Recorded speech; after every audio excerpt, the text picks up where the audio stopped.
જય જિનેન્દ્ર પ્રેરણા પ્રકાશન ટ્રસ્ટ રજૂ કરે છે શાંત સુધારસ વ્યાખ્યાન માળા વ્યાખ્યાન 40મું, નવમી નિર્જરા ભાવના વ્યાખ્યાન 8મું. પ્રવચનકાર પૂજ્ય મુનિરાજ શ્રી જીનચંદ્ર વિજયજી મહારાજ, બંધુ ત્રિપુટી. પ્રવચન સ્થળ મુંબઈ મહાલક્ષ્મી તિરુપતિ એપાર્ટમેન્ટ, તિરુપતિ જૈન દેરાસરનો પ્રવચન મંડપ, મુંબઈ 26. પ્રવચન સમય તારીખ 16 સપ્ટેમ્બર 1987 ને બુધવાર સવારે 9 વાગે. સમયતિ તાપં ગમયતિ પાપં રમયતિ માનસં હરતિ વિમોહ દુરારો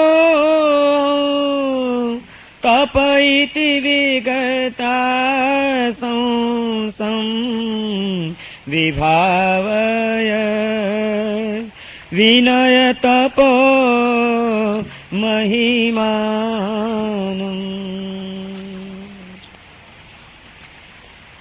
પરમ જ્ઞાની મહોપાધ્યાય વિનય વિજયજી મહારાજ શાંત સુધારસ નામના ગ્રંથમાં નવમી નિર્જરા ભાવનામાં જન્મ જન્માંતરમાં સંચિત થયેલા કર્મો ભોગવ્યા વિના કેવી રીતે ખપાવી શકાય, કર્મની નિર્જરા કેવી રીતે કરી શકાય, એ માટે 12 પ્રકારના તપની સાધના આપણને બતાડી રહ્યા છે.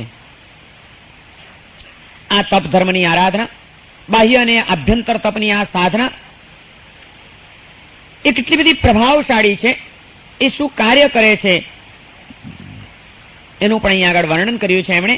સમયતિ તાપમ ગમયતિ પાપમ રમયતિ માનસાંસમ. તાપ અને સંતાપને સમાવે છે. તપ ધર્મનો આરાધક એનામાં ક્યારેય પણ ક્લેશ અને સંક્લેશ, તાપ અને સંતાપની અનુભૂતિઓ એના જીવનમાં ન હોઈ શકે. સમયતિ તાપમ એને ઉપશાંત કરે છે. ગમયતિ પાપમ અને પાપોને વિદાય આપે છે, પાપોનું નિર્ગમન કરી નાખે છે. આત્મામાં સંચિત થયેલા પાપો એને બહાર કાઢી નાખે છે. તપની સાધના કરો અને કર્મની નિર્જરા ન થાય તો એ તપ થયો ન કહેવાય. વિનય વિજયજી મહારાજ તપનો મહિમા બતાડતા તલ્લું પરિણામ આ બતાડે છે કે પહેલા તો તમારા ચિત્તના સંતાપને સમાવે છે, આત્માના પાપોને વિદાય કરે છે. રમયતિ માનસ હંસમ, અને આપણા મનરૂપી હંસને એ પ્રસન્નતામાં એને મૂકે છે. તપ ધર્મનો આરાધક ચિત્તની પ્રસન્નતાનો અનુભવ કરનારો બનવો જ જોઈએ. બાહ્ય અને આભ્યંતર તપની સાધના કરે, એના દ્વારા એના સંતાપ સમી જાય, પાપો ટળી જાય અને ચિત્ત જો પ્રસન્ન ન બની જાય તો એના એ તપ ધર્મની અંદર ક્યાંક કંઈક ખામી આવી ગઈ છે એવું સમજવું જ રહ્યું. હરતિ વિમોહમ દુરારોહમ, મુશ્કેલીથી દૂર કરી શકાય એવો જે વિમોહ છે, મૂઢતા છે, મિથ્યા મોહ છે, એને દૂર કરે છે. તપ ધર્મનો આરાધક કયું પરિણામ પ્રાપ્ત કરે તો કે એના ચિત્તની જે મૂઢતાઓ છે, વિશિષ્ટ પ્રકારનો જે મોહ બંધાયેલો છે અનેક પર પદાર્થો પ્રત્યે, એ આ અભ્યંતર તપની સાધના દ્વારા એનો વિમોહ એની વ્યામૂઢતા એ દૂર થઈ ગયા વિના રહેતી નથી. તપૈતિ વિગતા સંસમ, અને ખાતરીપૂર્વક આ પરિણામની વાત કરે છે. વિનય વિજયજી મહારાજ કહે છે કે એમાં કોઈ શંકા નથી. વિગતા સંસમ, નિશંકપણે તપ ધર્મનું પરિણામ આ પ્રાપ્ત થવું જ જોઈએ. કોઈ એમાં શંકા ન ચાલી શકે, એમાં કોઈ વિકલ્પ ન ચાલી શકે કે આવું થાય પણ ખરું ને ન પણ થાય. ના, જો એ ખરેખર એ તપ બનતો હોય તો આ પરિણામ નિશંકપણે આવે. એમ વિનય વિજયજી મહારાજ જયારે ઠોકીને આપણને કહે છે ત્યારે ખરેખર આપણે એ તપ ધર્મને સાચી રીતે અને સારી રીતે સમજીએ અને એ તપને એ રીતે પામવાનો આપણે પ્રયત્ન કરીએ, એ બહુ જરૂરી બની જાય છે. તપ ધર્મનો આરાધક ચાહે બાહ્ય તપની સાધના કરતો હોય કે ચાહે આભ્યંતર તપની આરાધના કરતો હોય, એનું લક્ષ્ય આ એક તો બનવું જ જોઈશે કે આ બધું કરીને મારા ચિત્તના સંતાપો શમે છે કે નહીં, મારા હૃદયમાંથી પાપ વૃત્તિઓનું નિર્ગમન થાય છે કે નહીં, મારું મન પ્રસન્નતામાં તરે છે કે નહીં, મારો વ્યામોહ, ખોટી મૂળતાના સંસ્કારો, એ મારા સંસ્કારો થોડા ઘણા પણ શિથિલ બને છે કે નહીં, આમાંનું કોઈ પણ પરિણામ આ તપ ધર્મની આરાધના કરતા કરતા મારા જીવનમાં આવી રહ્યું છે? જો હા, તો વાંધો નથી, આપણી એ સાધના ખરેખર કર્મની નિર્જરા કરાવનારી બની જશે. નહીં તો એ તપ પણ કદાચ તાપ બની જશે. તપને તાપ ન બનવા દેવો હોય તો સંતાપને સમાવવાની સિદ્ધિઓ પ્રાપ્ત કરવી જ પડશે. જે તપ સંતાપને સમાવે નહીં એ શરીરની અંદર તાપ જન્માવ્યા વિના રહે નહીં. મનના સંતાપ સમાવો, નહીં તો માત્ર તનનો તાપ બની જશે, એ તપ બન્યો નહીં કહેવાય. તપ ધર્મની આરાધના કરીએ અને સંતાપો સમય નહીં, આપણા ગ્રંથિઓ છૂટે નહીં, આપણી વ્યામોહ તૂટે નહીં આપણો, તો કઈ રીતે આપણે સંતોષ લઈ શકીએ કે ના, હું ખરેખર તપ કરી રહ્યો છું? અને આવું દિવ્ય પરિણામ પ્રાપ્ત કરવા માટે આભ્યંતર તપની સાધના ખૂબ જરૂરી બની જાય છે. જેણે ચિત્તના સંતાપ સમાવવા હોય, પાપ વૃત્તિઓનો વિગમ કરવો હોય, મનની અંદર પ્રસન્નતાનું ઝરણું વહેતું કરવું હોય અને વ્યામૂળતામાંથી મુક્ત બનવું હોય, એણે બાહ્ય તપની ભૂમિકા પ્રાપ્ત કરીને આભ્યંતર તપની અંદર પ્રવેશ કરી જ દેવો જોઈએ. અને એ આભ્યંતર તપ પ્રાયશ્ચિત્ત, વિનય, વૈયાવચ્ચ અને સ્વાધ્યાય દ્વારા એની પણ એક ભૂમિકા, આભ્યંતર તપની પણ આ 4 ભૂમિકાઓ પ્રાપ્ત થાય છે. અને છેલ્લા 2 તપ જે છે, ધ્યાન અને કાયોત્સર્ગ, એ ખરેખર ચિત્તના સંતાપોને સમાવી શકે છે, પ્રસન્નતાને પ્રગટાવી શકે છે, વ્યામોહને દૂર કરી શકે છે. આ ધ્યાન અને કાયોત્સર્ગ શું છે એ પણ સમજવું બહુ જરૂરી બની જાય છે. અને એટલા માટે આપણા જ્ઞાની પુરુષોએ બહુ વિસ્તારથી અને ઊંડાણથી આ વસ્તુઓને સમજાવવાનો પ્રયત્ન કર્યો છે કે ભાઈ, ધ્યાનનો જ્યારે પણ તમારે વિચાર કરવો હોય ત્યારે સૌથી પહેલા તમે ધ્યાનના 2 ભેદ પાડી દેજો. ધ્યાન એટલે મનની એકાગ્રતા, એનું નામ ધ્યાન છે. પણ મનની એકાગ્રતા અશુભ તત્વના કારણે પણ થઈ શકે. માટે ધ્યાનના 2 પ્રકાર, અશુભ ધ્યાન અને શુભ ધ્યાન. અને એ અશુભ ધ્યાન પણ 2 પ્રકારનું છે, આર્ત ધ્યાન અને રૌદ્ર ધ્યાન. અને બંને પ્રકારો પણ 4 પ્રકારના છે. 4 પ્રકારનું આર્ત ધ્યાન અને 4 પ્રકારનું રૌદ્ર ધ્યાન. અનિષ્ટનો સંયોગ થઈ ગયો, ઇષ્ટનો વિયોગ થઈ ગયો, શરીરમાં કોઈક વેદનાઓ જાગી ગઈ અને ઇષ્ટને પ્રાપ્ત કરવા માટે, અનિષ્ટને ટાળવા માટે કોઈક આપણે સંકલ્પની દ્રઢતામાં જ્યારે ઉતરી પડીએ છીએ ત્યારે નિયાણું કરીએ છીએ, એ નિયાણાનુબંધી આર્ત ધ્યાન. આમ 4 પ્રકારનું આર્ત ધ્યાન. આ 4 વસ્તુઓના કારણે, 4 વિચારોની અંદર આવતી તન્મયતાના કારણે આપણો આત્મા કંઈક વેદના, વ્યથાઓ, બેચેનીઓ, શોક, ક્રંદન આ બધું કરે છે. આર્ત ધ્યાન આપણા ચિત્તમાં પ્રગટ્યું છે. એની નિશાની શું? શાસ્ત્રોની અંદર એની આ નિશાની બતાડી છે. શોક, અશ્રુપાત, ક્રંદન, માણસ છાતી કૂટે, માથું કૂટે, ચોધાર આંસુએ રડે, શોક મગ્ન બની જાય. જ્યારે તમે કોઈક પણ ઇષ્ટના વિયોગ માટે એના વિચારમાં તન્મય બની ગયા હશો, ત્યારે આમાંની કોઈક ને કોઈક અનુભૂતિઓ આપણને થતી હશે. કાં તો એકદમ શોક મગ્ન બનીને ઉદાસ થઈને આપણે બેઠા હશું, કાં તો બેઠા બેઠા, એકલા બેઠા બેઠા પણ એ કોઈક પ્રિય વ્યક્તિને યાદ કરીને એના વિયોગના કારણે, કે કોઈક અનિષ્ટ વસ્તુ આ ક્યાં આવી પડી, આમાંથી તો હવે છૂટી જવું તો સારું, એ વિચાર કરતા કરતા એકલા માણસ રડવા માંડે, આંખમાં આંસુ આવે, શોક મગ્ન બની જાય, કરુણ ક્રંદન કરે, ચીસો પાડે, વિલાપ કરે. આ બધા આર્ત ધ્યાન પ્રગટ્યાની અનુભૂતિઓ નહીં, પરંતુ અભિવ્યક્તિઓ છે કે આપણા ચિત્તમાં આર્ત ધ્યાન ચાલી રહ્યું છે, એની આ નિશાનીઓ છે. અને આવા આર્ત ધ્યાનમાં જો આત્મા આયુષ્યનો બંધ કરે તો એ તિર્યંચ ગતિનું આયુષ્ય બંધાય. એમ કહીને આ અશુભ ધ્યાનથી મુક્ત થવાની, આ અશુભ ધ્યાનથી બચવાની પ્રેરણા કરી. જેમ આર્ત ધ્યાનમાંથી બચવાનું છે, એમ રૌદ્ર ધ્યાનમાંથી પણ આપણે આપણા ચિત્તને બચાવવાનું છે. અને એ રૌદ્ર ધ્યાન પણ 4 પ્રકારનું છે. કેટલીક વખત આર્ત ધ્યાનમાંથી જ રૌદ્ર ધ્યાન પ્રગટી જતું હોય છે. ઇષ્ટ વસ્તુ ઉપરની તીવ્ર મમતા, એટલે કે સુખનો તીવ્ર રાગ, અનિષ્ટના વિયોગ માટેની તીવ્ર તરફડાટ, એટલે કે દુઃખનો તીવ્ર દ્વેષ. ઇષ્ટ સંયોગ અને અનિષ્ટ વિયોગ, એને જો બીજા સીધા સાદા અર્થમાં આપણે વિચારવું હોય તો આટલું જ વિચારી શકીએ કે મનગમતા પદાર્થો, મનગમતી વસ્તુઓ અને મનગમતા સંયોગો બાહ્ય ભૂમિકાના, ભૌતિક જગતના, એવા બાહ્ય જગતના કોઈ પણ સુખનો તીવ્ર રાગ આર્ત ધ્યાન જન્માવે, દુઃખનો તીવ્ર દ્વેષ આર્ત ધ્યાન જન્માવે. આ 2ના કારણે જ એ આર્ત ધ્યાનને જો આપણે કંટ્રોલમાં ન લઈ શકીએ તો એમાંથી રૌદ્ર ધ્યાન આવે. પછી જે તીવ્ર રાગ છે સુખનો, એ તીવ્ર રાગની ભાવના એને પૂર્ણ કરવા માટે જીવ કોઈકનું અહિત કરવા માટે, ભયંકર જૂઠની પરંપરાઓ ચલાવવા માટે, ચોરી અંગેના વિચારોમાં તન્મય થવા માટે પણ તૈયાર થઈ ગયા વિના રહેવાનો નથી. સુખનો તીવ્ર રાગ, એ તીવ્ર રાગમાંથી પેદા થયેલ આર્ત ધ્યાન, એ આર્ત ધ્યાનની પરાકાષ્ઠા રૌદ્ર ધ્યાનમાં આપણને ફેરવી દે છે, સરકાવી દે છે. જો મૂળમાંથી જ આપણે જાગ્રત ન બન્યા તો ક્યારેક રૌદ્ર ધ્યાન એવું ઉત્કૃષ્ટ બની જાય કે તે વખતે જીવ પછી બધું જ ભાન ભૂલી જાય અને ભાન ભૂલો બનીને એ જે કાર્ય કરે છે એ કાર્ય કઠોરતાપૂર્ણ હોય છે, રુદ્રતા ભરેલું હોય છે અને બીજા આત્માને ખતમ કરી નાખવા સુધી પણ જીવ પહોંચી શકે છે. હિંસાનું બંધી રૌદ્ર ધ્યાન પહેલું આવે છે. પછી બીજો પ્રકાર છે મૃષાનું બંધી રૌદ્ર ધ્યાન, જૂઠના કારણે પણ આવેલું રૌદ્ર ધ્યાન. ત્રીજું છે સ્તેયાનુબંધી રૌદ્ર ધ્યાન, એટલે ચોરીના કારણે. અને ચોથું સંરક્ષણાનુબંધી રૌદ્ર ધ્યાન, જે કંઈ પણ મેળવ્યું છે એનું સંરક્ષણ કરવા માટે, ક્યાંય કોઈ લૂંટી ન જાય, ચોરી ન જાય, ઉપાડી ન જાય, હણાઈ ન જાય, એ માટે પણ માણસ કેટલી હદની કઠોરતા ઉપર પહોંચી શકે છે. સંરક્ષણ માટે પણ બધું કરવા તૈયાર થઈ જાય માણસ. એક ગામની અંદર એક શેઠ રહેતા હતા, લક્ષ્મીદાસ એમનું નામ હતું, અને હકીકતમાં લક્ષ્મીના દાસ હતા.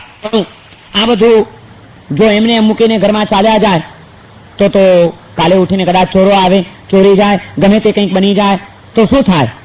કોઈ ચોરી ન જાય, મારો માલ સુરક્ષિત રહે, એ માટે તરત જ એ શેઠ વિચારમાં ચડે છે અને સંરક્ષણનો વિચાર એમના અંતરમાં જાગે છે.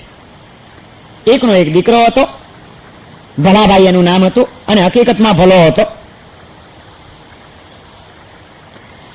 પોતાના દીકરાને બોલાવે છે કે એ ભલા, જો મારે યાત્રા કરવા જવાનું છે, આપણે ત્યાં જોખમ ઘણું છે, કિંમતી વસ્તુઓ છે, અને આજના જમાનામાં આ બધું ગમે તેમ રાખવામાં મજા નથી, માટે એક કામ કર, તું મારી સાથે ચાલજે. આજે રાતના આપણે ગામની બહાર જઈને જંગલમાં કોઈ જગ્યા ચોક્કસ કરી અને ત્યાં આગળ આપણે દાટી આવીએ, કોઈને ખબર ન પડે. રાતના બધા સુઈ ગયા હોય પછી ચૂપચાપ આપણે ગામ બહાર પાદરમાં જઈને આ કામ પતાવી આવવાનું છે, માટે તૈયાર રહેજે. અને ડાયો થઈને કોઈને કહેતો નહીં, તને એટલા માટે લઈ જઉં છું કે ભાઈ જિંદગીનો કોઈ ભરોસો નથી. કાલે ઉઠીને હું તો યાત્રા કરવા ગયો ને ત્યાં કંઈક થઈ ગયું ને કાલ ન પણ આવું ઘરે પાછો, તો તને કમસે કમ ખબર હોવી જોઈએ કે આપણો માલ ક્યાં આગળ છે.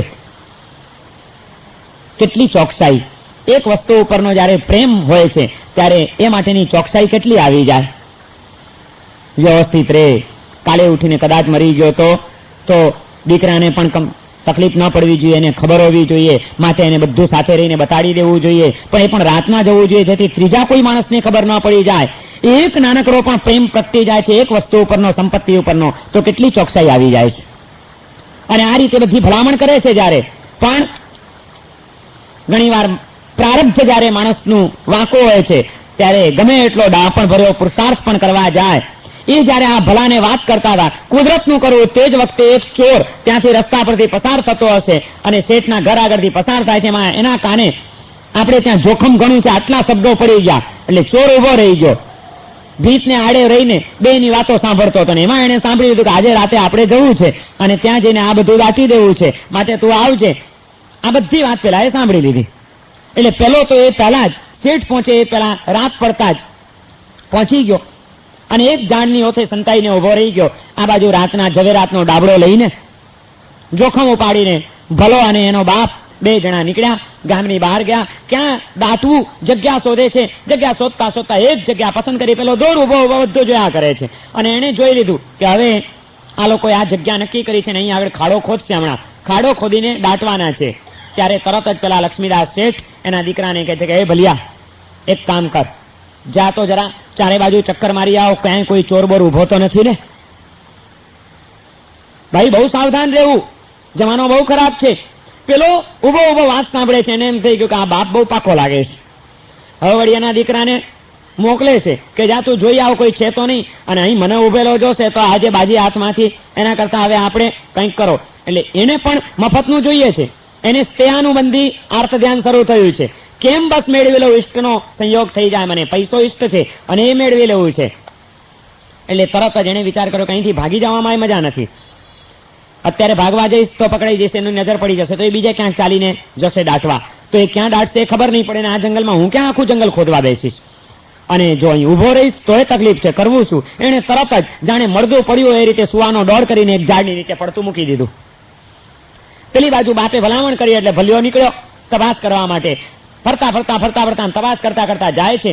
ત્યાં આગળ જઈને જોયું તો પેલા આમ પડ્યો હતો. આને એમ થઈ ગયું દીકરાને કે સારું બાપા કેવાય અનુભવી, જો આ કોક માણસ સૂતો છે, સુતા સુતા ક્યાંક કદાચ જોઈ જાય ને ખબર પડી જાય તો. એટલે તરત એ કોણ સૂતો લાત મારે છે એને. પેલો શેનો બોલે પણ બોલતો નથી. એટલે નજીક ગયો, નજીક જઈને કે ભાઈ ઉઠ, કોણ છે તો? એ પેલો હળવડતો નથી, આને આમ મળદું જ પડ્યું એમ પડ્યો રહ્યો છે. આણે એનો આમ હાથ ઊંચો કર્યો, હાથ ઊંચો કર્યો, પેલા હાથ ઢીલો મૂકી દીધો. જેવો પેલા હાથ મૂકે એટલે આનો તરત જ આમ હાથ નીચે. એ પેલાને એમ થઈ ગયું કે ચોક્કસ આ મળદું લાગે છે, કોઈક મુસાફર નીકળ્યો હશે, રસ્તામાં મરી ગયો લાગે છે, એની કઈ બહુ ચિંતા કરવા જેવી છે નહીં. ચાલો ચક્કર મારીને જાય છે પાછો. શેઠની પાસે જ ગયો. બાપ કે છે જોઈ આવો, કોઈ નથી. ના બાપુજી કોઈ નથી. કે બરોબર ત્યાં જોયું, કોઈ નથી. પેલી બાજુ એક ઝાડ નીચે એક મળદું પડ્યું છે, પણ એ મળદાની સાથે આપણને શું નિસ્બત? બાપુજી જલ્દી ચાલો આપણે કામ પતાવી દઈએ, ખાડો ખોદીએ. ત્યારે એનો બાપ કે છે શું કીધું ત્યાં કોઈ મળદું પડ્યું છે? એટલે અહીં જંગલમાં ક્યાંથી મળદું આવ્યું? મળદું આમને આમ પડ્યું હોય, કોઈ બાળ્યા વિના જાય ને? મૂરખ, મને કંઈક ડાઉટ પડે છે. તે બરોબર જોયું તો જીવતો નથી ને? અરે બાપુજી તમે બહુ જ ચીકણા, પણ મેં એને લાત મારી તો હળવડ્યો નહીં. એને મેં હાથ ઉપાડ્યો ને આમ છોડ્યો તો તરત જ નીચો પડી ગયો. એનામાં કઈ કહેતા કઈ છે નહીં, સાવ મળદું પડ્યું છે. નકામી તમે ચીકણી, ભલ્યા તારામાં અક્કલ નથી. પૈસા માટે માણસ બધું કરે, શું ન કરે? ગાંડા ન થવાય. એક કામ કર, લે આ સોટી લઈને જા, જઈને ઠોક એને. દયા માયા દેખાડતો નહીં, 5-15 લગાડી દેજે, ખબર પડશે હમણાં મળદું છે કે જીવતું છે.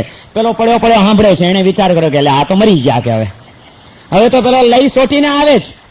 પણ વળી વિચાર કરે છે કે માલ ખાવો હોય તો થોડોક મારતો. માર ખાધા વિના કઈ માલ મળે? તો માર ખાઈ લેવાનો, પણ આ ઝવેરાત ઘણું લાગે છે. આટલી બધી ચોકસાઈ, એટલે માલ દલ્લો મોટો છે. આટલો મોટો દલ્લો મળવાનો હોય તો આજે ભલે માર ખાઈ લઈએ, પણ આટલો માલ આપણી પાસે પછી આવશે ને, પછી કેટલાયને આપણે મારી શકશું. માટે મનને મનાવે છે, મક્કમ કરે છે કે હવે જરાય ચૂંચા કરવું નથી, પડ્યા રહેજે ચૂપચાપ. સહન કરાય ભાઈ, સહિષ્ણુતા આવી જાય. હા, માલ દેખાતો હોય તો સહિષ્ણુતા આવી જાય બધી. ઘણા લોકો કહે છે મારા સાહેબ આજે લોકો સંસારમાં આવે, અમારામાં સહિષ્ણુતા નથી રહી. હું કહું શું સહિષ્ણુતા નથી રહી? સંસારીઓ જેટલું સહન કરે છે એટલું તો સાધુઓ નથી કરતા. સંસારીઓ ઓછા કષ્ટો સહન કરે છે, ઓછાના અપમાનો સહન કરે છે, ઓછા ત્રાસ સહન કરે છે. કેટલું બધું સહન કરે છે સંસારી જીવો તો. જો માણસને માલ દેખાતો હોય તો માણસ બધો સહન કરવા તૈયાર છે. અહીં આગળ જો ક્યાંય ગડબડ થતી હોય ને સહન કરવાની વાત ના આવતી હોય તો સમજવું જોઈએ કે હજી અહીં કઈ લાભ નથી દેખાયો, માટે બધી તકલીફ પડે છે. ખરેખર જો લાભ દેખાઈ જાય તો સહન કરવાની ભૂમિકા આવી ગયા વિના રહે નહીં. પેલા એ વિચાર કર્યો કે વાંધો નહીં, માર ખાવો પડે તો ખાવો પડે, પણ આજે તો ચૂંચા કરવું. અને પેલો ભલિયો આવ્યો, બાપુજીનો ડંગોરો હતો એ લઈને આવ્યો, લાકડી લઈને આવીને જોરથી ઠોકી. પેલાને તો એવું લાગ્યું ઘડી પર એમ થઈ ગયું કે ચીસ પડી જાય, પણ દાંત કચકચાવીને મોઢું બંધ કરીને પડ્યો રહ્યો. બોલવું નથી, ચૂંચા કરવી નથી. પેલા 1 ઠોકી, 2 ઠોકી, 3 ઠોકી, ચૂં કે ચા પેલો પડ્યો એટલે પડ્યો. પેલાને એમ થઈ ગયું ખરેખર બાપુજી ખોટી ચીકણાઈ કરે છે, કોઈ માણસ આટલો માર ખાય? આવ્યો પાછો, બાપુજી કાંઈ નથી, એવો ઠોક્યો ને કાંઈ કહેતા કાંઈ નથી. બાપુજી ઉભો રે. ઠોક્યા પછી તે જોયું તો કઈ સોળબોળ ઉઠ્યા હતા કે નહીં? તો કે એ તો મેં જોયું નથી. તો મૂરખ ત્યારે દાપણ શેનું ડોળે છે? જ્યાં જોઈ આવ, પેલા લે આ બેટરી, જોઈ આવ સોળબોળ ઉઠ્યા છે કે નહીં. મરદાને સોળ ન ઉઠે, જોતો આવતો. બાપુજી તમે ક્યાં સુધી મને હેરાન કરશો? જ્યાં ગરબડની દલીલબાજીની કહીએ એટલું કરવાનું કામ કરો, જાઓ. પેલો આવ્યો, આવીને જોયું તો કે સોળ તો ઉઠ્યા છે. કે તો મૂરખ, સોળ છે ના ઉઠે? ચોક્કસ કંઈક મને ગરબડ લાગે છે. એક કામ કર લે આ ચપ્પુ લેતો જા, એના 2 કાન કાપી આવ. સંરક્ષણાનુબંધી રૌદ્ર ધ્યાન. ચીજનું સંરક્ષણ કરવા માટે માણસ કેટલી હદે પહોંચી શકે, કેવા વિચારો કરી શકે. પેલો ગયો છે ને આના શેઠના મનમાં એક જ વિચાર, આટલો માર પડ્યો, આ સોળ ઉઠ્યા છતાં સળવડતો નથી, કંઈક કદાચ જીવતો હશે તો મારો પૈસો લઈ જશે તો શું થશે? એક જ વિચાર ને એમાં એવી તન્મયતા, પેલો જઈને ના આવે ત્યાં સુધી એક જ વિચાર, છોડીશ નહીં, આજે એના કાનના કાપી લઈશ, પણ ઉતાવળ નથી કરવી. આ બધો વિચાર ચાલ્યો. રૌદ્ર ધ્યાન, સંરક્ષણાનુબંધી રૌદ્ર ધ્યાન. જ્યાં 2 કાન કાપેલા, પેલા એ વિચાર કર્યો, સાંભળે છે તો પડ્યો. એની આજે કસોટી છે. એ વિચાર કરે છે કે હવે શું કાન કપાવાના વખત આવ્યો, હવે શું કરું? ઉભો થઈને ભાગી જાઉં? એને એમ થયું કે હાલો આટલો બધો માર ખાધો ને હવે જો માલ લીધા વિના જવું તો આ માર બી માથે પડે. પલાળ્યું તો હવે પૂરું પલાળો, હવે જવા દેવાય નહીં, હવે તો કઈ નહીં, આટલો માર ખાધો છે, કાન કપાઈ જશે તો કઈ વાંધો નહીં, બુકાની બાંધી લઈશું, અને કદાચ કોઈ પૂછશે તો કહીશું મને શરદીનું બહુ દરજ છે, જરા હવા ન લાગે એટલા માટે ડોક્ટરે કાન બંધ રાખવાના કીધા છે એટલે મફલર બાંધી રાખું છું. પણ આટલો બધો માલ કઈ જતો કરાય? આવ્યો પેલા એ તો આવીને કાન પકડ્યો અને ચપ્પુ, એવી વેદના તો થાય છે, આમ સટાકો વળી જાય, પણ મનને મક્કમ કરીને, કારણ કે લાખો અને કરોડોની સંપત્તિ દેખાય છે. 2 કાન કાપીને પેલો ગયો દીકરો, બાપુજી હવે તમે કામ પતાવો, તમે તે કઈ 2 કાન કાપીને આવ્યો જુઓ કે, તો કે પણ આ લાલ ગુમ લોહી દેખાય છે ચપ્પુ ઉપર, કે આટલું તાજું લોહી હોય ક્યાંથી, કે માણસ મરી ગયો હોય તો કાળું ના પડી જાય એનું લોહી, પાણી ના થઈ જાય એનું, એટલે મને કઈક દગો લાગે છે. અને બાપુજી પણ હવે કાન કાપી આવ્યો, હજી હું દગો પણ, કે કેટલી હદની ચોકસાઈ. કોઈ દિવસ આપણે કોઈ ચોકસાઈ લાવ્યા છીએ ખરા? જેનું મહત્વ સમજાયું હોય એને માટે જબરજસ્ત ચોકસાઈ આવી ગયા વિના રહે નહીં. પરમાત્માની ભક્તિની રોજ વાતો કરનારા અને પરમાત્માના મંદિરોમાં રોજ જનારા, દર્શન અને પૂજનમાં કોઈ અવિધિ ન થઈ જાય અને ક્યાંય એની કિંમત ઓછી ન કહી જાય, એ માટેની કોઈ ચોકસાઈ આપણે રાખી છે ખરી? કેટલી ચોકસાઈ આપણી આરાધનાઓમાં. મારે આરાધના કરવી છે, એકદમ વિશુદ્ધ આરાધના મારી થવી જોઈએ, મારી પૂજા એટલે વિધિપૂર્વકની પૂજા થવી જોઈએ, એનું ચોક્કસ પરિણામ મને પ્રાપ્ત થવું જ જોઈએ, એ માટેની કોઈ ચોકસાઈઓ ખરી આપણામાં? કારણ કે આપણને મહત્વ જ સમજાયું નથી. પેલો એનો બાપ કે છે ભલા તું ભલો ને ભલો છે, ગાંડા ન થવાય, અક્કલ જરાક ચલાવ, આટલું લોહી કેમ તાજું દેખાય છે? મને ડાઉટ લાગે છે, કંઈક ને કંઈક ગડબડ હોવી જોઈએ. એક કામ કર, હજી કર્યું તો ભેગું મોડા ભેગું થોડું ઓર મોડું, હજી એક ચક્કર માર, જ્યાં એનું જઈને નાક કાપી આવ, નાક. પેલો વિચાર કરે છે કે હવે તો નાક કપાવવાનો વખત આવ્યો, પણ હવે શું કરવું, હવે તો ઉભા થઈ જાઉં. વળી પાછો એને વિચાર કર્યો કે આ પૈસો નથી તો આ દુનિયામાં નાક હોય તે છતાં પણ નક્કટ્ટા જ કહેવાઈએ છીએ, અને એક વાર જો આપણી પાસે પૈસો આવી ગયો અને આ સમાજમાં જો થોડોક રેલાવી દીધો ને વાપરી દીધો તો બધા ભલે ને આ નાક નહીં હોય તો એ લોકો કહે છે કે ના શેઠે નાક રાખ્યું, બાકી વગર નાકે પણ નાક રાખ્યું કહેવાશે, અને આજે છતે નાકે પણ પૈસો નથી તો નક્કટ્ટા જ કહેવાઈએ છીએ. કઈ અર્થ નથી, નાક જાય તો જવા દો પણ આજે માલ ન જવા દેવાય. હવે બંનેને આર્ત ધ્યાન ને રૌદ્ર ધ્યાન ચાલે છે. આને ઈષ્ટની પ્રાપ્તિ માટેનું છે અને પેલાને સંરક્ષણ માટેનું છે. પેલો નાક કાપવા સુધીની કઠોરતા પર આવી ગયો. અંદરથી એને વેમ પડ્યો છે કે આ લોહી નીકળ્યું એટલે કે જીવતો લાગે છે, એટલે જે માણસને જીવતો માને છે એનું પણ નાક કાન કાપી નાખવા સુધીની હદે પહોંચે છે, એટલી કઠોરતા આવે છે. શા માટે? સંરક્ષણાનું બંધી રૌદ્ર ધ્યાન એના અંતરમાં પ્રગટી ગયું છે. પેલા એ વિચાર કર્યો કે હવે શું કરવું? એને વિચાર કર્યો કે હવે આ છેલ્લી કસોટી છે. દીકરો ઘણી કચકચ કરતો હતો, બાપુજી તમે હેરાન કરો છો, ખોટી ચીકણાઈઓ કરો છો. ત્યારે એનો બાપ બોલતા બોલી ગયો કે હું તને કહું છું ને આ એક છેલ્લો હવે પ્રયોગ છે, જ્યાં એકવાર નાક કાપી આવ, હવે જો ન થાય તો આપણે માની લઈશું કે મરેલો છે, તાજેતરમાં મર્યો છે એટલે લોહી નીકળે, પણ આ એક છેલ્લી વાર તું જા, આટલું મારું માન. એટલે પેલા સાંભળ્યું કે આ છેલ્લી વાર છે, છેક કિનારે પહોંચેલું નાવ ડૂબી ન જવું જોઈએ, એક છેલ્લી કસોટી છે, એમાંથી પાર થઈ જઈએ તો માલ મોટો મળવાનો છે. પડ્યો રહ્યો અને પેલા આવીને ખચ કરતું નાક પણ કાપી લીધું. હવે શેઠને કોઈ શંકાનું કારણ રહ્યું નથી. ખાડો ખોદ્યો, ઝવેરાતનો ડાબડો દાટી દીધો, કંઈક નિશાની મૂકી દીધી અને બાપ દીકરો બે ચાલ્યા જાય છે. મોડી રાત્રે ઘરે પહોંચે છે. બીજે દિવસે શેઠને તો જાત્રાએ ચાલ્યા જવાનું છે. બંને ગયા પછી આ ઉઠ્યો, ઉઠીને જંગલની કોઈ વનસ્પતિઓ પાંદડા બાંદડા કચરી નાક કાન ઉપર પાટો બાંધી દીધો. પછી નિરાંતે ડોક્ટરની ટ્રીટમેન્ટ કરશું, પ્લાસ્ટિક સર્જરી કરાવીને નાક બેસાડી દઈશું, ગમે તે કરશું, પણ આજે આ માલ આટલો મળે છે. ખાડો ખોદી ઝવેરાતનો ડાબડો કાઢીને ગાયબ. પેલી બાજુ શેઠ જાત્રા કરવા જાય છે, આ બાજુ આણે તો બનાવટી નાક કાન લગાડી દીધા છે, છતાં ઉપર ખબર ન પડે એટલે મફલર બાફલર પહેરે છે, આમ બુકાની બાંધી દીધી છે, અને લાખોની મિલકત મળી ગઈ છે. જબરજસ્ત હવેલી લીધી છે, જોરદાર બધું વ્યવસ્થિત જમાવી દીધું છે, અને આખા ગામમાં એમની બોલબાલા બોલાઈ ગઈ છે. આ બાજુ શેઠ જાત્રા કરવા ચાલ્યા ગયા. મહિનો 2 મહિના નીકળી ગયા હશે. જાત્રા કરીને પાછા આવે છે. જાત્રા કરીને પાછા આવ્યા છે ને રાજસભામાં જાય છે. રાજસભામાં જાય છે ત્યાં પેલો પણ આવ્યો છે, અને એમાં એને નાક કાન આમ બધું એનું બાંધેલું બુકાની અને આમ બનાવટી જેવું લાગે. શેઠ આવ્યા રાજસભામાં, પણ આમ માણસોને જોતા જોતા પેલા માણસને જોયું ને શેઠને આમ ધ્રાસકો પડ્યો. માણસ છે, વિચાર કરે છે, અને વિચાર કરતા કરતા એને એમ થાય છે કે તરત જ વિચાર આવ્યો કે પેલા પૈસા દાટ્યા હતા અને મેં પેલાના નાક કાન કાપ્યા હતા એ તો ન હોય, કદાચ નથી ને જીવતો હોય અને ક્યાંક કઈ ગરબડ તો નહીં થઈ હોય અને ખલાસ ત્યાં બેઠા બેઠા પૈસો યાદ આવ્યો ને પાછું આર્ત ધ્યાન ચાલુ. હવે એને ચેન પડે, તરત જ ભાગ્યો સીધો ઘરે જઈને કે હે ભલિયા ચાલ મારી સાથે, કે ઉપરા જંગલમાં જ્યાં આગળ દાટ્યું હતું ત્યાં ખાડો ખોદ્યો, ખાડો ખોદીને કાઢે તો કશું કઈ કહેતા કાંઈ મળે નહીં, કઈ મળતું નથી. એટલે એને ખાતરી થઈ ગઈ કે ચોક્કસ પેલો જીવતો જ હતો, મરેલો નહોતો.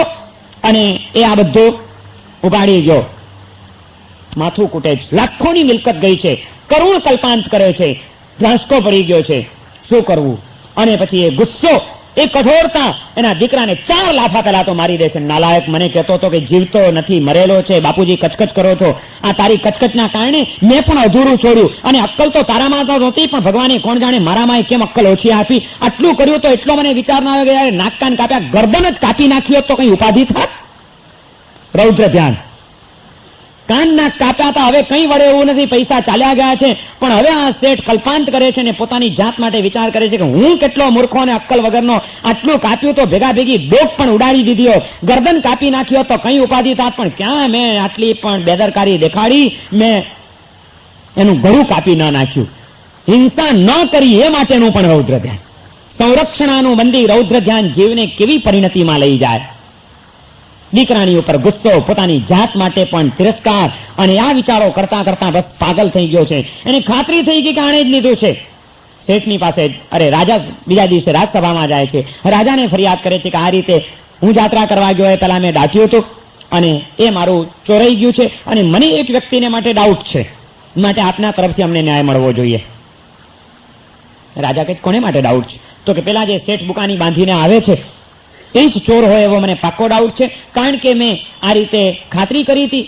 આખી વાત કરે છે. એટલે રાજાએ પેલાને બોલાવ્યો કે ભાઈ આની માલ મિલકત તમે લીધી છે એવો એમ તમારી ઉપર આક્ષેપ છે, આ માટે તમારે શું કહેવું છે? તો કે સાહેબ મેં કઈ એમને માલ મિલકત લીધી નથી, હું મારી રીતે ઝાડ નીચે આરામથી સૂતો હતો, મેં આ શેઠનું કંઈ બગાડ્યું નહોતું, મેં એમને કંઈ વતાવ્યા નહોતા, મેં એમને કંઈ બોલાવ્યા નહોતા, હું શાંતિથી સૂતો હતો અને એના દીકરાએ આવીને આરામથી સૂતેલા મારા નાક કાન કાપી નાખ્યા, મને ઢોર માર માર્યો, મેં એનું શું બગાડ્યું હતું? અને એટલા માટે મારા નાક કાન કપાઈ ગયા તો મારે નવા નાક કાન તો બેસાડવા જ પડે ને. મારી પાસે પૈસા નહોતા માટે મેં લીધા છે, છતાં એના બધા પૈસા આપી દેવા તૈયાર છું. એ મારા નેચરલ નાક કાન લાવી આપે, મારા સાચા નાક કાન એ મને ગોઠવી આપે, હું એના પૈસા આપી દઉં. પહેલ મેં નથી કરી, પહેલે એને ગુનો કર્યો છે માટે મેં એનો આ બદલે લીધો છે. રાજા કે શેઠ શું કેવું છે? તો કે સાહેબ આ નાક કાન તો કાપ્યા હતા, કોને પૂછીને કાપ્યા હતા? અને હવે ફરિયાદ કરવા આવ્યા છો? સંરક્ષણાનું બંધે રૌદ્ર ધ્યાન ક્યાં લઈ જાય જીવને? કેટલી હદે પહોંચી શકે જીવ? કેટલા ખૂન શું આ પૈસાને માટે નથી થતા? કેટલા કસાયો અને વેરઝેર શેના કારણે ઉભા થયા છે? ભયંકર જૂઠ શેને માટે ચાલે છે? ચોરીઓ શા માટે કરવામાં આવે છે? હિંસાએ કેમ જોર પકડ્યું છે? કારણ કે વ્યક્તિના ચિત્તમાં રૌદ્ર ધ્યાન વધી ગયું છે. ક્યાંય હૃદય કઠોર ન થઈ જાય માટે સતત સાવધાન રહેવું પડશે. શુભ ધ્યાનને પ્રાપ્ત કરવા માટે આ અશુભ ધ્યાનોને ટાળવા પડશે. અને એ રૌદ્ર ધ્યાનમાંથી બચવા માટે પહેલા તો આર્ત ધ્યાન એને શાંત કરી દેવું જોઈએ. જરાક પણ તકલીફ પડે છે અને આપણું મન એમાં બેચેન બની જાય છે, એમાંથી આ બધી જ વાતો આગળ વધે છે. અને એ અસહિષ્ણુતાઓ, એ તીવ્ર મમતાઓ, સુખનો તીવ્ર રાગ અને દુઃખનો તીવ્ર દ્વેષ એ જીવને આ આર્ત ધ્યાન અને રૌદ્ર ધ્યાનની ભૂમિકામાં લઈ જાય છે. અને એ વખતે કઠોર બનેલો માણસ પોતે વિચારતો નથી કે શું કરી રહ્યો છે, પણ એ વખતે જે કાર્ય કરી નાખે છે એના કારણે જે ભયંકર કર્મ બંધાય છે એ કર્મની પછી નિર્જરા થવી બહુ મુશ્કેલ હોય છે. થોડાક વર્ષો પહેલા બનેલી એક સત્ય ઘટના છે. આજ મુંબઈની અંદર ગુલાલવાડીમાં એક ભાઈ રહેતા હતા. લુહાણા કે એવી કોઈ જ્ઞાતિના હતા. એના એક મિત્ર હતા જૈન. બંને મિત્રો અવારનવાર મળે. ઘરની અંદર ભયંકર પુષ્કળ માકડ થઈ ગયા. સ્વચ્છતા રાખવી નહીં, સંભાળ પહેલેથી લેવી નહીં, બેદરકારી ભર્યું જીવન જીવવું અને પછી જીવોત્પત્તિ થાય ત્યારે એને પછી મારી નાખવા માટે આગળ આવવું, એ નરી મૂર્ખતા છે, બીજું કંઈ નથી. તમે જો પહેલેથી સંભાળ રાખો, અમુક જાતની સ્વચ્છતા જાળવો અને પ્રી પ્લાનિંગ કરીને વ્યવસ્થિત જો પ્રયોગો કરી લેતા હો તો જીવોત્પત્તિ થવાનો બહુ ઓછો ભય રહે છે. પણ એ આપણે કરતા નથી ને પછી થાય એટલે કે ટીક-20 લાવો, છાંટો, મારી નાખો. અને એ ક્રૂરતા માણસની કેટલી વાર કેટલી હદે લઈ જાય. માકડ ખૂબ વધી ગયા, રાતના ઊંઘ ના આવે, ગમે એટલા કાઢે પણ તે છતાં પાછા માકડ આવી જાય અને પલંગની એ ખૂણે ખાંચરે ભરાઈ જાય, ગાદલાઓમાં ભરાઈ જાય. અને આ ભાઈ કાકા કંટાળી ગયા. એક દિવસ તો એને એટલો બધો ગુસ્સો ચડ્યો, રવિવારનો કંઈક રજાનો દિવસ હતો, અને જોયું તો ઘરની ભીતોની અંદર આખી લાઈનમાં માકડ લાઈન ભરેલી. અને એ દિવસે આગલે દિવસે આખી રાત ઊંઘ નહોતી આવી એટલે કંટાળેલા હતા, અપસેટ થયેલા હતા. ગુસ્સામાં ને ગુસ્સામાં બપોરે ઉભા થયા, એક મીણબત્તી સળગાવી. મીણબત્તી સળગાવીને સીધા ઉભા થઈને જે દિવાલના ખૂણા હતા, માકડ આમ લાઈનસર સેંકડો માકડની લાઈન હતી, સીધા મીણબત્તી લઈને માકડ મારવા માંડ્યા. બાળી જ નાખું, મારા લોહી પીએ છે, આખી રાત ઊંઘવા નથી રહેતા. કુદરતનું કરવું એટલામાં જ એના પેલા જૈન મિત્ર ચુનીલાલભાઈ તે ત્યાં આગળ પહોંચ્યા. અને ચુનીલાલે જ્યાં જોયું કે ભાઈલાલ આ શું કરે છે, એટલે તરત જ કે કાકા કહેતા હતા એને બધા, ભાઈ કાકા. એ ભાઈ કાકા શું કરો છો કે? અરે ચુનીલાલ કે આ લોહી પી ગયા છે, આખી રાત ઊંઘવા નથી દેતા, તું અત્યારે વચ્ચે આવીશ નહીં કે. અરે પણ એના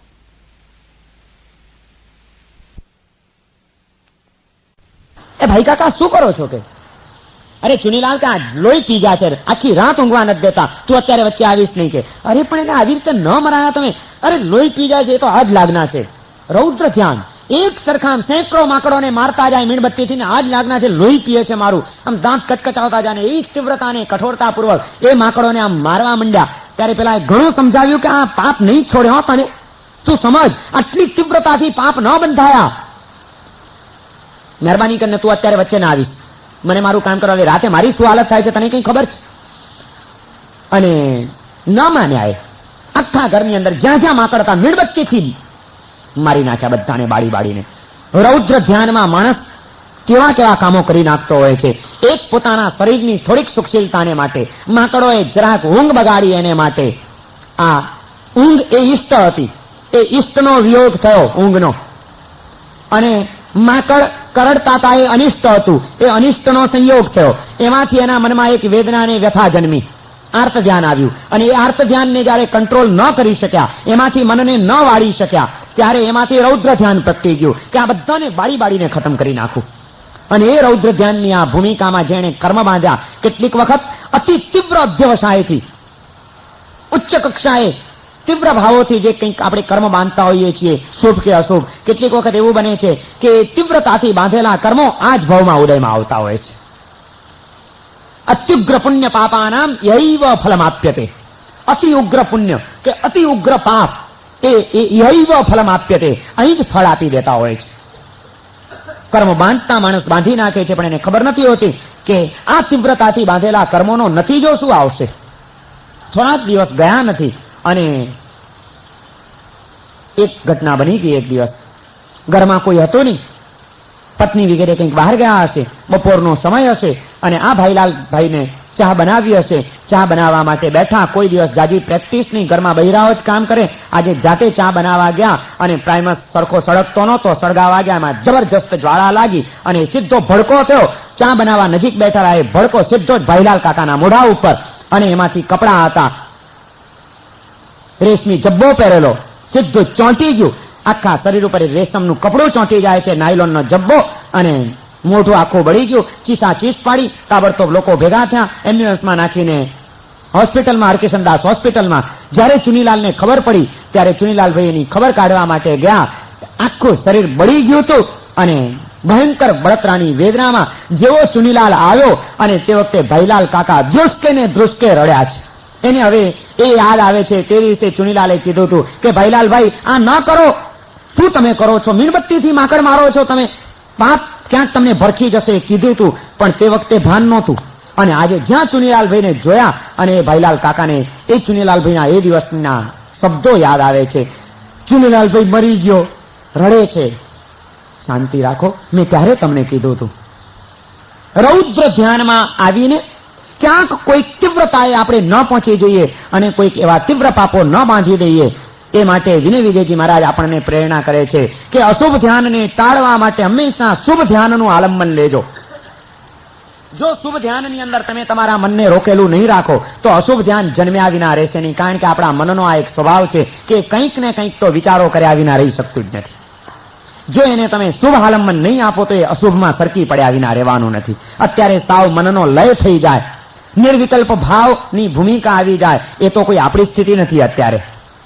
યોગી પુરુષો કદાચ એ તબક્કે પણ ભલે પહોંચી શકતા હોય, પણ આજનું આપણું જે વાતાવરણ છે અને આજની આપણી ભૂમિકા છે એમાં આપણે નિર્વિચાર ભાવને પામી શકીએ. મન હોવા છતાં મનની કોઈ ક્રિયા ન હોય, વિચારની કોઈ ભૂમિકા ન હોય, એ તબક્કો શક્ય છે?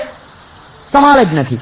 તો તે વખતે વિચારો, એ જ્યારે વિચારો કઈક તીવ્રતાએ પહોંચશે, વિચારોની એક પરંપરા કોઈક એક ચોક્કસ બિંદુ ઉપર જઈને જ્યારે અટકી જશે અને એમાં જ્યારે તન્મયતા આવશે, ત્યારે એ વિચારોની અંદર આવતી તન્મયતા ધ્યાનનું રૂપ લઈ લેશે. પણ એ ધ્યાન કોઈક અશુભ ધ્યાન ન બની જાય, આર્ત ધ્યાન અને રૌદ્ર ધ્યાન ન બની જાય. એટલા માટે વિચારોના પ્રવાહની દિશા બદલી નાખો.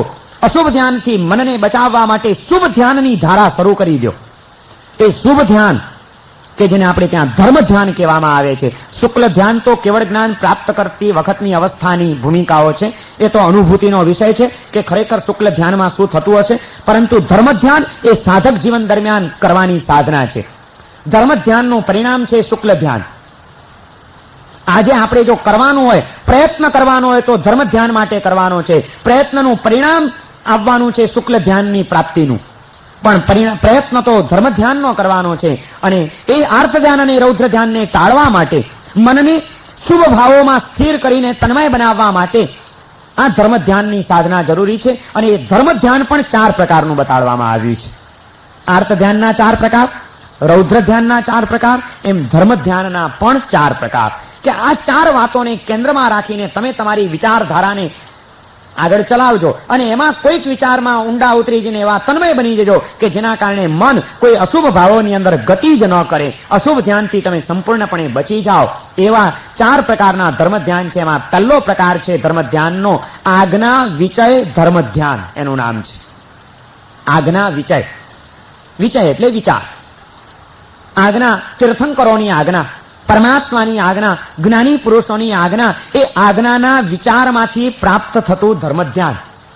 મારા પ્રભુએ મને શું આજ્ઞાઓ કીધેલી છે, પ્રભુનું તત્વજ્ઞાન શું છે એનો વિચાર કરીને, એ વિચાર એનું ચિંતન કરતા કરતા ક્યારેક એ વિચારમાં, તત્વના ચિંતનમાં એવા આપણે ખોવાઈ જઈએ કે એના કોઈક એક પોઈન્ટ ઉપર વિચારમાં આપણે અટકી જઈએ અને એ જે પળો છે એ આપણી ધર્મ ધ્યાનની પળો આવી જાય. ભગવાને ઉત્પત્તિ, સ્થિતિ અને લયનું જે તત્વજ્ઞાન આપ્યું છે કે સમગ્ર વિશ્વની અંદર પ્રત્યેક પરિસ્થિતિઓ અને પ્રત્યેક પદાર્થો એ ઉત્પન્ન થાય છે, કેટલોક સમય સુધી ટકે છે અને છેલ્લે પાછા લય પામી જાય છે. ઉત્પત્તિ, સ્થિતિ અને લયનું ભગવાનનું તત્વજ્ઞાન છે.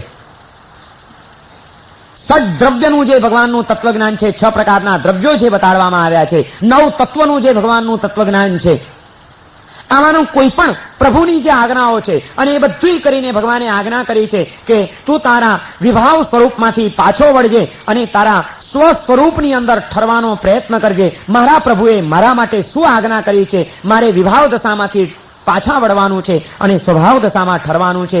અને આ જે પ્રભુની આજ્ઞા છે એ જ કલ્યાણકારીણી છે. આહા, કેટલી સુંદર પ્રભુએ આજ્ઞા કરી છે. આ પ્રભુની આજ્ઞામાં જ મારા જીવનનું શ્રેય સમાયેલું છે. આજ્ઞાનો વિચાર કરવો. પ્રભુએ શું આજ્ઞાઓ કરી છે, એ આજ્ઞાઓ કેવી રીતે શ્રેયસ્કર છે, એમાં કેવું આપણા આત્માનું હિત સમાયેલું છે, એ જ સત્ય છે, પરમ સત્ય છે. એ વિશ્વાસપૂર્વક એ પ્રભુની આજ્ઞાનું ચિંતન કરતા એમાં આપણે ક્યાંક એ કોઈક તત્વ ચિંતનમાં, એ ભગવાનના તત્વજ્ઞાનની વાતોમાં, એમની આજ્ઞાના કોઈક પદાર્થમાં આપણે વિચારમાં એકદમ ઊંડા ઉતરી જઈએ અને એ વિચાર કરતા અટકી જઈએ અને કેટલીક પળો એવી આવી જાય કે જે વખતે કદાચ મન એકદમ શાંત અને તન્મય થઈ ગયું હોય તો એ પળ આપણી ધર્મ ધ્યાનની પળ આવી જશે. જ્યારે આપણે વિચાર શરૂ કરીએ છીએ ત્યારે આપણો એ સ્વાધ્યાયનો તબક્કો હોય છે. અનુપ્રેક્ષા નામનો સ્વાધ્યાય છે, ચિંતન. અને એ ચિંતન કરતા એક મુદ્દા ઉપર, એક પોઈન્ટ ઉપર આપણે ક્યાંક એકદમ અટકી ગયા અને હવે વિચારોની ધારા પણ ત્યાં સ્થગિત થઈ ગઈ તો એ પળ જે છે એ ધર્મ ધ્યાનની પળ આવી જાય. સ્વાધ્યાયમાંથી ધ્યાન પ્રગટે છે. અનુપ્રેક્ષા નામનો જે સ્વાધ્યાય છે, ધર્મકથા નામનો સ્વાધ્યાય છે. દાખલા તરીકે અત્યારે હું બોલું છું ને તમે સાંભળો છો, આ મારો એક ધર્મકથા નામનો આપણો આ સ્વાધ્યાય ચાલી રહ્યો છે કે જે શાસ્ત્રની વાત છે, ધર્મની જે કથા છે એ આપણે કરી રહ્યા છીએ. પણ આ બોલતા આ વાતો સાંભળતા તમને કોઈક તમારા જીવનની એવી કોઈ કાં તો પ્રસંગ યાદ આવી જાય, કાં તો કોઈક ભગવાનની એવી કોઈક આજ્ઞાનો વિચાર યાદ આવી જાય અને હું અહીં બોલતો ને તમે એક જ વિચારમાં મુંડા ઉતરી ગયા ને તમે ત્યાં ને ત્યાં ખોવાઈ ગયા, તો એ પળ તમારી એ સ્વાધ્યાયમાંથી ધ્યાનમાં સરકી ગયાની પળ કહેવાશે. ચિંતન એ સ્વાધ્યાયનો પ્રકાર છે અને તન્મયતા એ ધ્યાનનો પ્રકાર છે. તત્વની વાતમાં આવતી તન્મયતા એ પ્રાપ્ત કરવાની છે અને એ માટેનો પહેલું માધ્યમ છે પ્રભુની આજ્ઞાનો વિચાર કરતા કરતા એ વિચારમાં એમાં જ તન્મય થઈ જવું. તે ભગવાને કીધું છે કે સર્વત્ર જીવ દ્રવ્ય પથરાયેલું પડ્યું છે, જેવો તારો આત્મા છે એવો જ સૌનો આત્મા છે. આ ભગવાને એક તત્વજ્ઞાન આપ્યું છે અને આ પ્રભુના તત્વજ્ઞાનનો વિચાર, સૌમાં ચૈતન્યનું દર્શન કરવાનો વિચાર અને દરેક ઠેકાણે અહીં પણ આત્મા, સર્વત્ર આત્મા, શુભ તત્વ, પરમાત્મા તત્વ એક વિલસી રહ્યું છે. આ ચૈતન્યનો વિચાર કે મારા પ્રભુએ કીધું છે કે જેવો તારો આત્મા છે એવો જ સૌનો આત્મા છે. અને પ્રભુની આજ્ઞા છે કે જેમ તને સુખ ગમે છે, દુઃખ નથી ગમતું, કોઈ પણ જીવને સુખ આપજે, દુઃખ કોઈને પણ નહીં પહોંચાડતો. આ મારા પ્રભુએ કેટલી મૂલ્યવાન આજ્ઞા મને કરી છે. સૌની અંદર જીવત્વનું દર્શન કરવાની પ્રભુએ મને આજ્ઞા કરી છે. આ આજ્ઞાનો વિચાર કરતા કરતા એમાં આપણે ખોવાઈ જઈએ અને દરેકમાં જીવ દેખાય અને તે વખતે આપણે વિચાર કરીએ કે મારે કોઈ પણ જીવનું અહિત નથી કરવાનું, મારાથી શક્ય બને તો સૌના સુખમાં નિમિત્ત બનવું. અને એ વિચાર કરતા કરતા એમાં આપણે જ્યારે ખોવાઈ જઈએ, એમાં લીન બની જઈએ, કોઈક આત્મદ્રવ્યના ચિંતનમાં આપણે તન્મય બની જઈએ, તો એ આત્મદ્રવ્યનું ચિંતન એ આપણું ધર્મ ધ્યાન થઈ ગયું. અને એ ધર્મ ધ્યાન કર્મની નિર્જરા કરાવી નાખ્યા વિના રહે નહીં. અયમુત્તા મુનિને માત્ર એક ઇરિયાવી કરવાની કરતા કરતા કરતા કરતા કેવળ જ્ઞાન થઈ ગયું હોય, એનું જો કોઈ કારણ હોય તો તે આ ધર્મ ધ્યાનમાંથી પ્રગટેલું શુક્લ ધ્યાન હતું. અયમુત્તા મુનિને કેવળ જ્ઞાન કેમ થયું? નાનકડા હતા, બાલમુનિ હતા, નાની ઉંમરમાં દીક્ષા લીધી અને દીક્ષા લઈને એક વખત જંગલ જવા માટે બહાર ગયા છે. ગામની અંદર વિહાર કરતા પહોંચ્યા હતા, બપોરનો સમય હતો. બીજા મુનિરાજની સાથે સ્થંડિલ જવાને માટે જંગલ ગયા છે બહાર. બીજા મુનિરાજને હજી આવવાની વાર છે અને પોતે આવી ગયા છે, મહારાજની રાહ જોતા ઉભા છે. જ્યાં આગળ એ ઉભા હતા ત્યાં આગળ ચોમાસું બેસવાની તૈયારી છે. એક બે વરસાદ પડી ગયા છે, વરસાદમાં ઠેક ઠેકાણી ખાબોચિયાઓ ભરાયેલા છે. ગામના પાદરમાં છોકરાઓ રમતા હતા અને એ છોકરાઓએ કાગળની હોડકી બનાવી હતી અને એ ખાબોચિયામાં ભરાયેલા પાણીમાં હોડી તરાવી રહ્યા હતા. આ પણ બાલમુનિ હતા. બીજા બાળકોને રમતા જોયા એટલે એને પણ રમત કરવાનું મન થઈ ગયું. વયનું કામ કરે છે, ઉંમરના સંસ્કારો જગાડે ક્યારેક. આ બાલમુનિને પણ મન થઈ ગયું કે આ બધા નાવડી તરાવે છે તો હું પણ મારી નાવડી તરાવું. બધા હરીફાઈ કરીને બેઠા છે કોની નાવ આગળ જાય છે. તો આ બાલમુનિના હાથમાં પાત્ર હતું, લઈને ગયા હતા તરપણી, અને એની ઉપર નાનકડી કાચલી હતી. કાગળ તો નહોતો કે એની નાવડી બનાવીને તરાવે, પણ બાળકોને જોઈને રહેવાયું નહીં, રમવાનું મન થઈ ગયું અને પોતાની પાસે જે કાચલી હતી એ કાચલીને પાણીમાં તરતી મૂકી અને એ રીતે આમ જોઈ જોઈને રાજી થઈ રહ્યા છે કે મારી કાચલી આગળ જાય છે. એટલામાં સાથેના મુનિરાજ આવ્યા અને એ મુનિરાજે જોયું કે આ બાલમુનિ પાત્રાથી કાચા પાણીની અંદર રમત કરી રહ્યા છે. એટલે તરત જ ત્યાં એ મુનિરાજે કીધું કે અરે બાલમુનિ, તમે આ શું કર્યું? આપણાથી આવી રમત કરાય? તમને ખબર છે આપણા ભગવાને કીધું છે કે કાચા પાણીમાં પણ જીવ છે અને આ તમે પાત્રું મૂક્યું એટલે પાણીના જીવને દુઃખ પહોંચે. એનામાં આપણી જેવો આત્મા છે, આવા આત્માને તમે દુઃખ પહોંચાડ્યું? બસ આટલું મુનિરાજે કીધું એટલે તરત જ બાલમુનિ સરળ હતા. પાત્રું પાછું કાચલી લઈ લીધી, રસ્તામાં ચાલ્યા જાય છે. પણ એને વિચાર આવે છે કે અરે હું સાધુ થયો, મારે તો બધા જીવને સુખી કરવાના, કોઈને દુઃખ ન પહોંચાડાય. અને રમતની આ એક વૃત્તિમાં આવી જઈને મેં કાચા પાણીના જીવોની હિંસા કરી. મેં શું કર્યું? ભગવાને તો કીધું છે કે જેવો તારો જીવ છે એવો જ એનામાં પણ જીવ છે. આ ચિંતન ચાલ્યું, હજી ચિંતન છે. આ વિચાર કરે છે કે બધામાં જીવ છે અને એ ચિંતન કરતા કરતા કરતા કરતા ઉપાશ્રય આવ્યા. ઉપાશ્રય આવ્યા પછી એક વિધિ હોય છે કે બહારથી આવે એટલે એને ઈર્યાવી કરવી જોઈએ. ઈર્યાવી એટલે બીજું કંઈ જ નથી. જે કંઈ પણ જીવોને દુઃખ પહોંચ્યું હોય, કિલામણા થઈ હોય, હિંસા થઈ હોય, એનું પ્રાયશ્ચિત્ત કરવાનું સૂત્ર છે. અને આ અયમુત્તા મુનિ, નાનકડા એ 9 વર્ષના બાલમુનિ, એ બાલમુનિએ ઈર્યાવી શરૂ કરી અને એમાં જ્યાં આગળ આવવા માંડ્યું કે એગિંદ્યા, બેઇન્દ્યા, તેઇન્દ્યા, ચૌરિંદ્યા, પંચેન્દ્યા, એગિંદ્યા એક એક સૂત્ર બોલે છે અને એના અર્થનું ચિંતન ચાલે છે. એમાં એકેન્દ્રિયા જ્યાં આવ્યું, એકેન્દ્રિય જીવની મેં કોઈ હત્યા કરી હોય, એમને મેં કંઈ દુઃખ પહોંચાડ્યું હોય, ત્યાં આગળ તરત જ એને એ પોતે કરેલી એકેન્દ્રિય જીવની હત્યા યાદ આવે છે અને એને એમ થાય છે કે ઓહો, પાણીમાં પણ મારી જેવો જીવ, આવી જ સુખ દુઃખની સંવેદનાઓથી યુક્ત એવો એ જીવ. અને એવો જીવ ભગવાને કીધું છે કે એવા જીવની રક્ષા કરજે, સૌમાં આત્મા છે. બસ એ વિચાર કરતા કરતા એગિંદ્યા બોલતા બોલતા અટકી ગયા. ત્યાં આગળ ઈર્યાવી સૂત્ર અધૂરું રહી ગયું.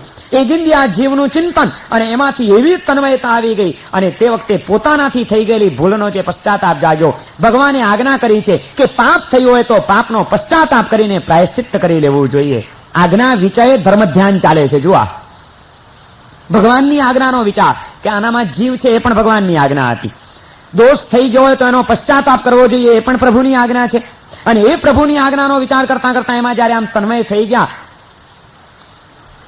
અને ઇતિહાસ એમ કે છે, શાસ્ત્રોને પાને નોંધાયેલી આ ઘટના એમ કે છે કે નાનકડા એ બાલમુનિએ કદાચ એ જ જન્મના નહીં, જન્મ જન્માંતરના કેટલા કર્મો હજી એના આત્માની અંદર સંચિત થયેલા પડ્યા હશે, પરંતુ આ ધર્મ ધ્યાનનો જે એને અગ્નિ પ્રગટાવ્યો, ભગવાનની આજ્ઞાનો વિચાર કરતા કરતા એમાં જે એનું મન અટકી ગયું અને એ અટકી જવાની સાથે આત્મદ્રવ્યનું ચિંતન કરતા પોતાના વિશુદ્ધ આત્મદ્રવ્યનું જે એને ખ્યાલ આવી ગયો, એ જે ભૂમિકા આવી ગઈ, ત્યાં આગળ હિર્યાવીની ઠેકાણે રહી અને હૈમુત્યા મુનિને કેવળ જ્ઞાનની પ્રાપ્તિ થઈ ગઈ, ગાતી કર્મોનો ક્ષય થઈ ગયો. ધર્મ ધ્યાન એ એક આભ્યંતર તપ છે શ્રેષ્ઠ, કે જે તમારા કર્મોની નિર્જરા ક્ષણ માત્રની અંદર કરવા માટે સમર્થ છે. વર્ષોની બીજી સાધનાઓ જે પરિણામ નહીં લાવી આપે, એ કદાચ ધર્મ ધ્યાનની અંદર આવતી તન્મયતા એ તમારી કર્મોની નિર્જરા કરાવી આપશે. માટે એને શ્રેષ્ઠ સાધના કહેવામાં આવી છે.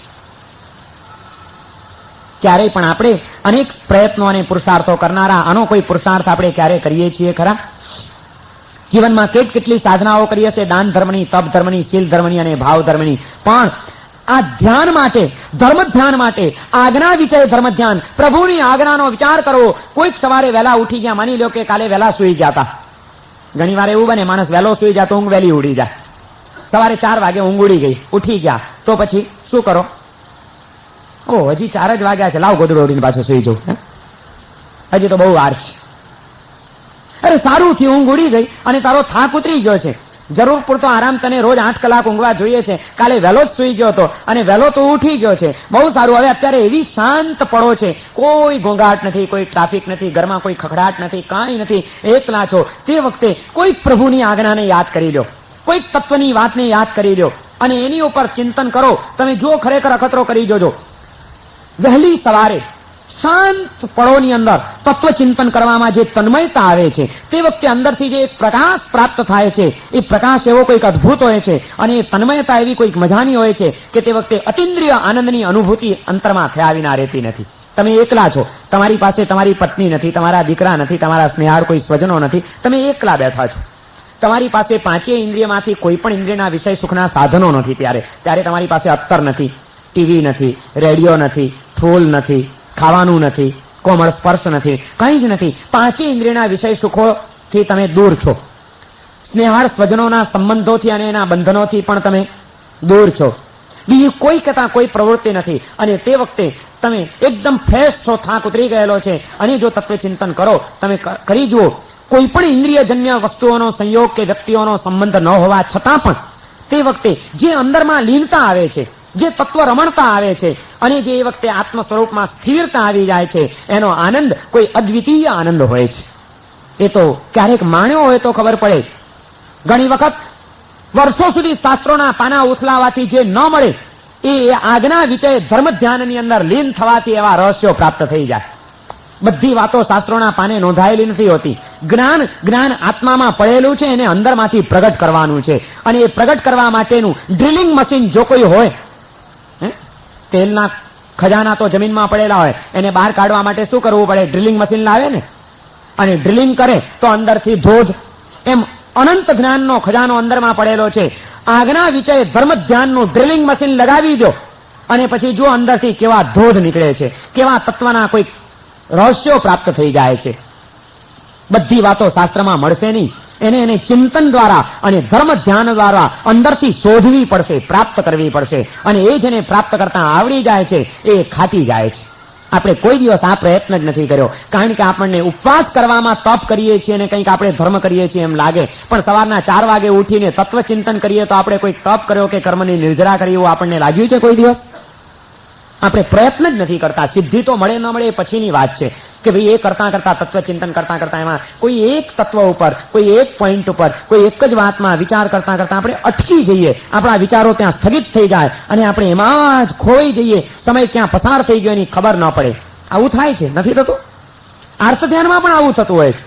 તમે ઘરમાં બેઠા હો ને કોઈક વ્યક્તિની યાદ કરતા હો કે કોઈક ઘટના બનીઓનો વિચાર કરતા કરતા જોજો ક્યારેક એવો તબક્કો આવશે કે આમ વિચારમાં ને બેઠા વિચાર બંધ થઈ જાય છે અને તમે આમ જાણે શૂન્ય મનસ્ક થઈને બેઠા રહ્યા હો એવું નથી બનતું ઘણીઓ?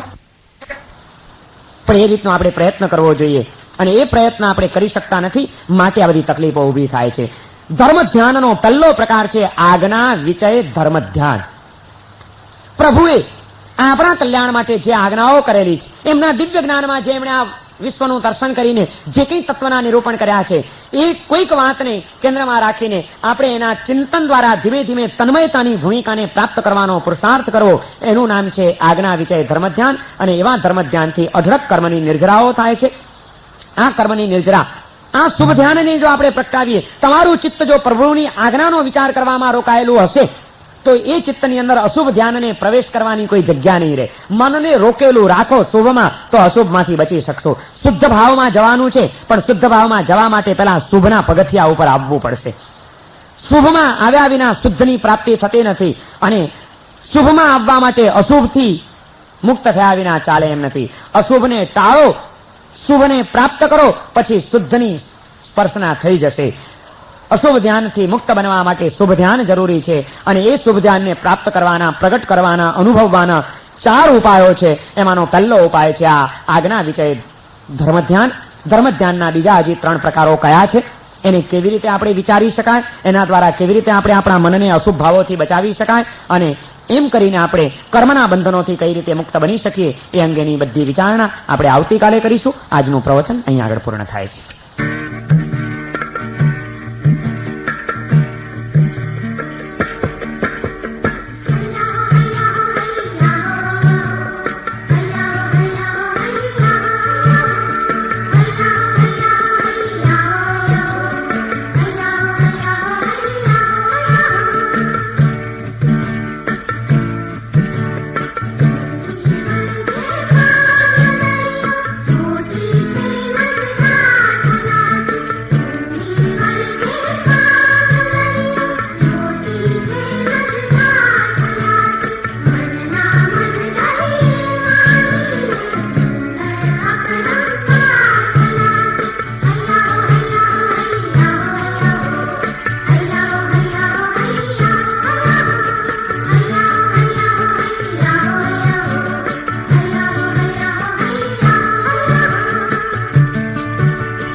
રેલગાડીનો છે ડબ્બો જિંદગી બસ જોઈ લો રેલગાડીનો છે ડબ્બો જિંદગી બસ જોઈ લો જ્યાં મળે મુસાફરો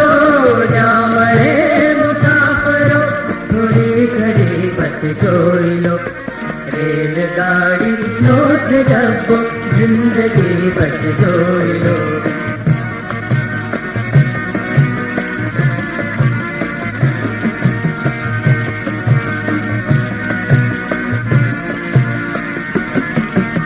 પ્રેમની એ દિવ્ય પડતો પાંગરે ના પાંગરે પ્રેમની એ દિવ્ય પડતો પાંગરે ના પાંગરે ને અચાનક આ જુદા પડવાની પડ આવી ચડે ને અચાનક આ જુદા પડવાની પડ આવી ચડે ભક્તિઓ આલાલ રે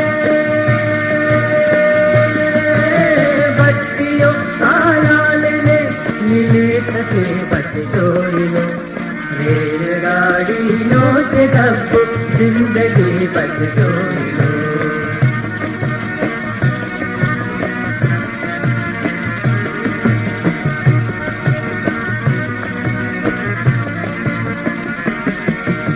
જીવ દુનિયાના બધા રસપાનનો ઉતાવળો જીવ દુનિયાના બધા રસપાનનો ઉતાવળો સમયને શક્તિ ખૂટે સંજોગના ભેસા કરો સમયને શક્તિ ખૂટે સંજોગના ભેસા કરો રે અધૂરી આશ થાય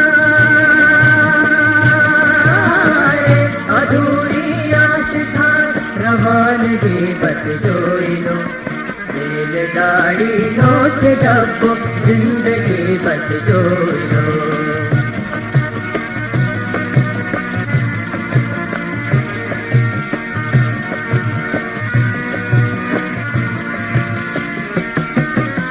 મોસમે આંબા પડે ને 12 મહિના બાવળો મોસમે આંબા પડે ને 12 મહિના બાવળો થાય બસ થોડો અહીં આપણો મેળાવડો થાય બસ થોડો અહીં આપણો મેળાવડો તેજને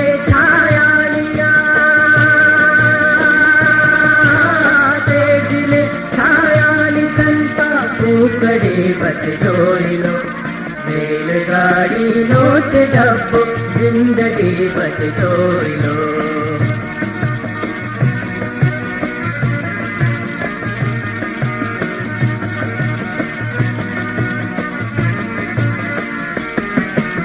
રાતનો આ પંખી મેળો થાય વૃક્ષોને વિશે રાતનો આ પંખી મેળો થાય વૃક્ષોને વિશે સૌ પ્રભાત જાય ઓળી પોત પોતાની દિશે સૌ પ્રભાતે જાય ઓળી પોત પોતાની દિશે વાત છે જાહેર ક્યાં છે વાત છે જાહેર ક્યાં છે ખાનગી બસ જોઈ લો રેલગાડીનો છે ડબ્બો જિંદગી બસ જોઈ લો રેલગાડીનો છે ડબ્બો જિંદગી બસ જોઈ લો જ્યાં મળે મુસાફરો થોડી ઘડી બસ જોઈ લો રેલગાડીનો છે ડબ્બો જિંદગી બસ જોઈ લો રેલગાડીનો છે ડબ્બો જિંદગી બસ જોઈ લો જિંદગી બસ જોઈ લો જિંદગી બસ જોઈ લો જિંદગી બસ જોઈ લો જિંદગી બસ જોઈ લો